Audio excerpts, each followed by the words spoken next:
বিশ্বনবী এক কালো মহিলাকে দেখে বললেন, কোন কালো নারী তো জান্নাতে যাবে না। মহিলা কান্না শুরু করে দিল, বলল, নবী এটা কোনো কথা হইল নাকি?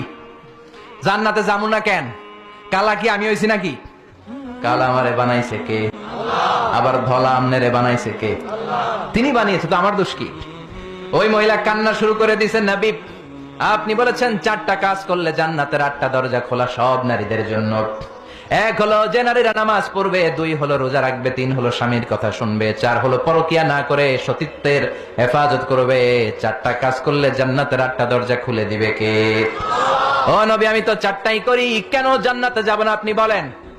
বেজায় কান্না, কান্না করতে করতে মহিলা অস্থির। বিশ্ব নেই বললেন, থামো, আরে এত কেঁদো না, কেঁদো না, আমি তো মজা করছি। কি করছি? I'm just kidding you. আমি মজা করেছি, আমি ফান করেছি, আমি তো রসিকতা করে বলেছি তুমি যখন জান্নাতে যাবা তখন এরকম কুচকুচে কালো